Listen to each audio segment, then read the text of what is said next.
And with that, of course, we turned for a look at the forecast, but I'm sure you have something to talk about.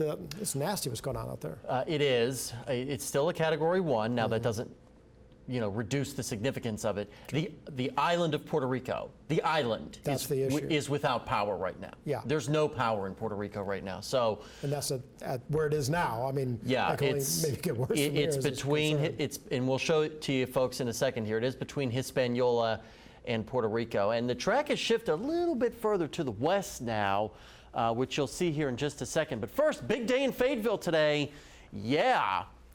For all the wrong reasons. You tied your record high set back in 1972 when we crept up to 93 degrees, well above the average, which is 81 at this time of the year.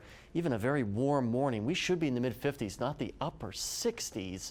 That's disgusting for morning lows. 97 in Fort Smith, tantalizingly close to your record of 98 set back in 2015.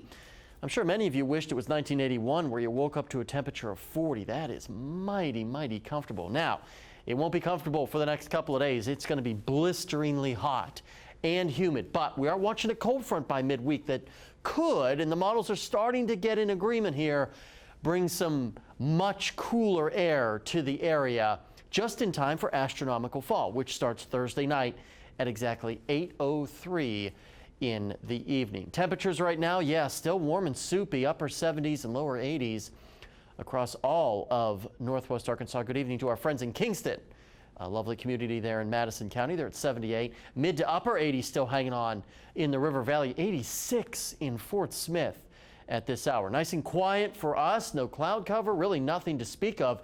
Some big time storms across south central sections of New Mexico at this hour.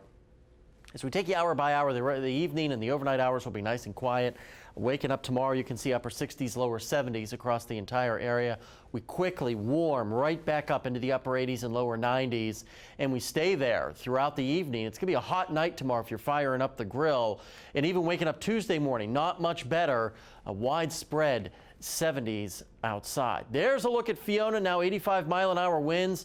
Really starting to notice a well-defined center of circulation. The eye wall is still trying to clear itself out, but it's going to clip now Hispaniola in the Dominican Republic, which could briefly impact its strengthening, but expected to become a Category 3. Get close to Bermuda, but the main impact should stay to the west of Bermuda. Also the East Coast. If you're hitting the beaches over the next week, the East Coast will have some big-time swells, and that'll raise the rip current risk. So keep that in mind. 70s tonight in Northwest Arkansas, lower 70s, mid-70s here for the friends in the River Valley. And then tomorrow it's back into the oven. 90s across the board. Maybe a location creeps to 100, but it'll feel like it's 100 in many locations when you factor in that humidity. And the heat sticks around through Wednesday. Then that cold front blasts through and really knocks our temperatures down. I might be too high with some of these numbers here in Northwest Arkansas. We'll see what the models are saying once we get into the next couple of days. Still several days to iron out the exact details. Impact days for the River Valley for the next 3 days. And then you too could also see your temperature start to cool down by the end of the week, just in time for fall. Stay with us. We will have sports. That's coming up right after the break.